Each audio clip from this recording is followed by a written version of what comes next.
Assalamualaikum murid-murid. Untuk mata pelajaran Bahasa Melayu hari ini, cikgu ingin membimbing kamu untuk membina dan menulis jawapan pemahaman berdasarkan petikan. Okey. Kamu boleh rujuk buku aktiviti Bahasa Melayu tahun 2 halaman 60 dan 61. Cuba rujuk buku aktiviti muka surat 60. Okey, arahan dia baca, fahami dan tulis jawapan. Petikan ini bertajuk kepentingan sarapan. Mari baca petikan ini bersama-sama. Kaising sering mengantuk di dalam kelas.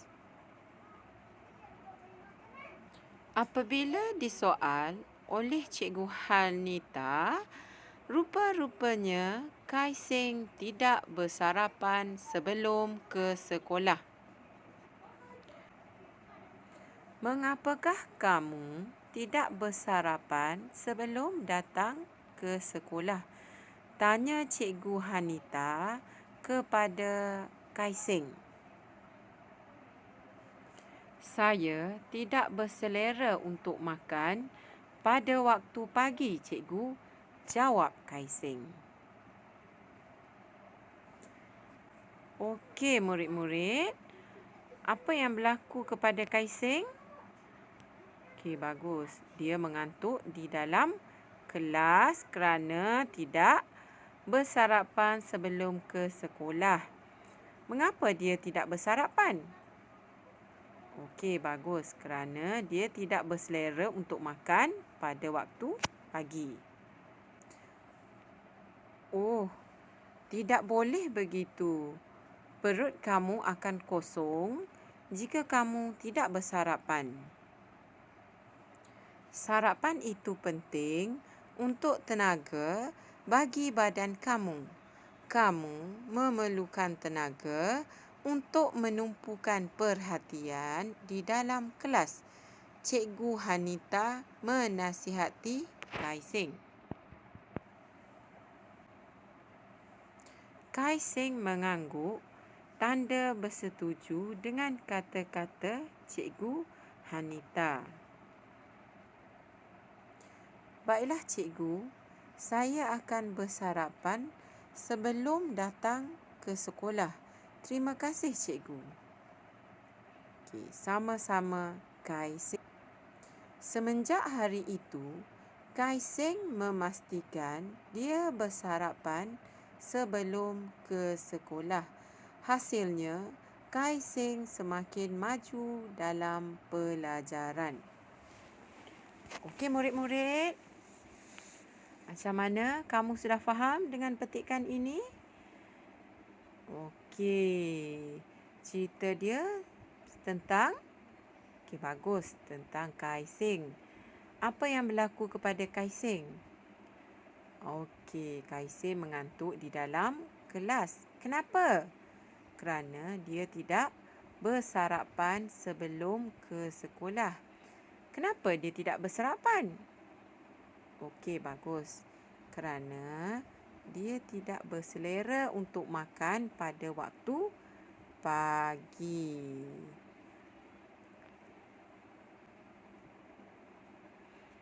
Seterusnya, sila rujuk muka surat 61.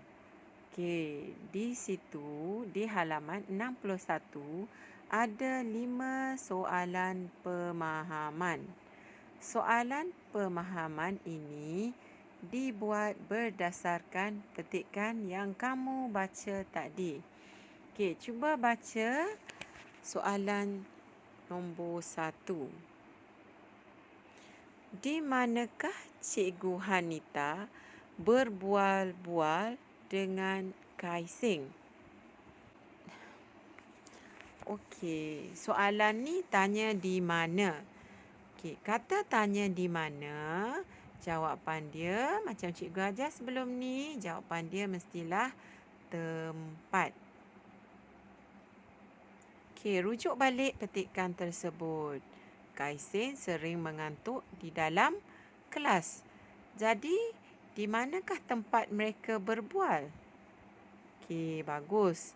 Di dalam kelas. Sekarang kamu telah tahu tempat mereka berbual-bual. Okey, untuk menjawab soalan pemahaman, kamu perlu membuang kata tanya yang ada di dalam petikan ataupun soalan tersebut. Okey, Cikgu Salin, Cikgu Hanita berbual-bual dengan Kaising di dalam kelas. Okey, jawapan yang kamu dah jumpa dalam petikan tadi. Senang kan? Okey, kita sambung tengok soalan yang kedua. Apakah yang akan berlaku sekiranya Kaising tidak bersarapan? Okey, untuk mengetahui jawapannya, kita kena rujuk balik petikan tadi. Sebelum tu, cuba kamu perhatikan apa yang dia nak sebenarnya. Apa kata kunci untuk soalan ni? Okey, kata kunci ataupun kehendak soalan ialah dia tanya apa yang akan berlaku sekiranya tidak bersarapan. Okey, kita cari petikan yang mempunyai kata kunci yang sama dengan soalan ini.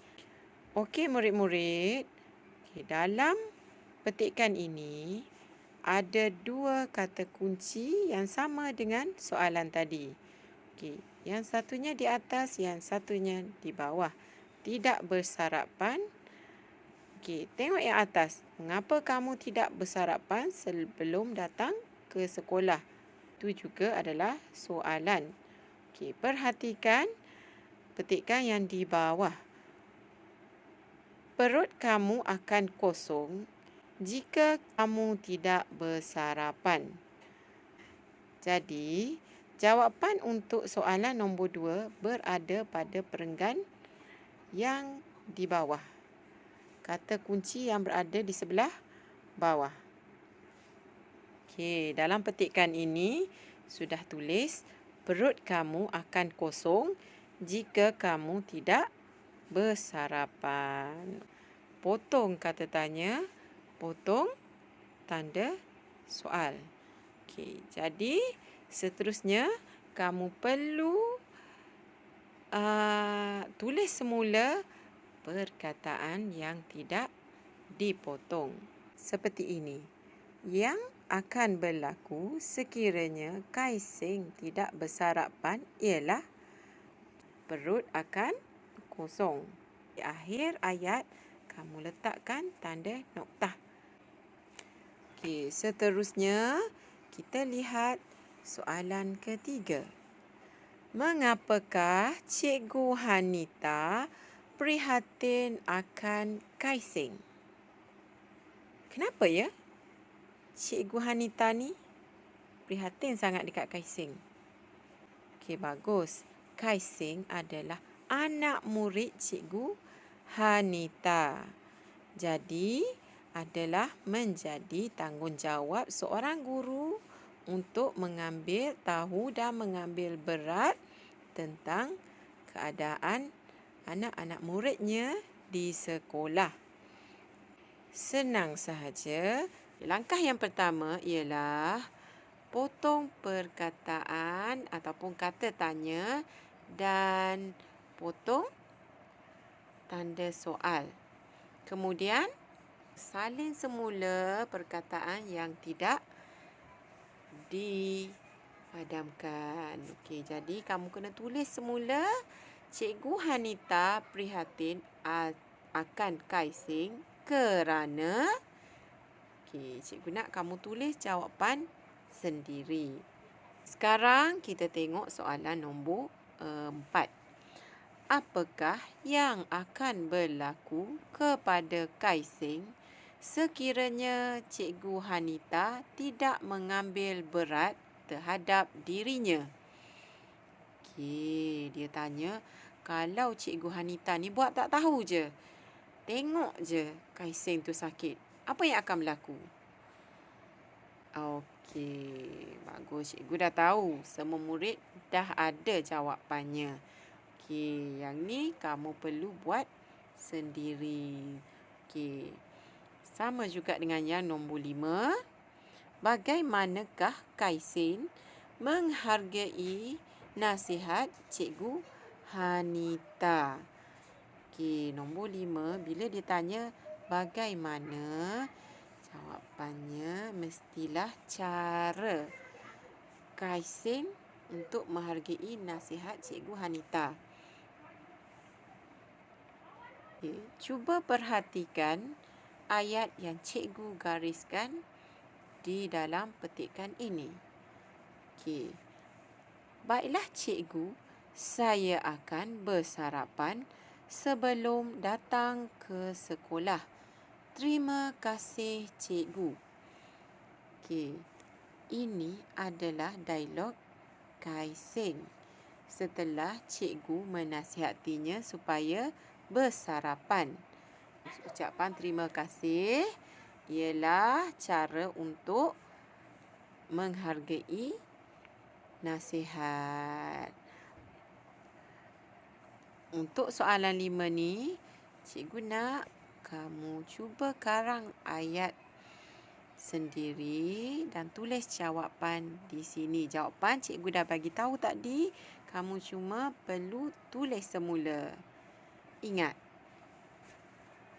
langkah pertama untuk menjawab soalan pemahaman seperti ini ialah padamkan ataupun potong kata tanya yang ada dalam soalan dan juga tanda soal. Kemudian, tulis semula ayat yang tidak dipotong di dalam garisan tempat jawapan tersebut. Selepas itu, barulah kamu sambung dengan jawapan berdasarkan petikan yang kamu baca tadi. Okey, murid-murid, cikgu harap kamu sudah faham dan boleh menjawab soalan ini nanti. Okey, murid-murid, selamat menjalankan tugasan, selamat menjawab latihan.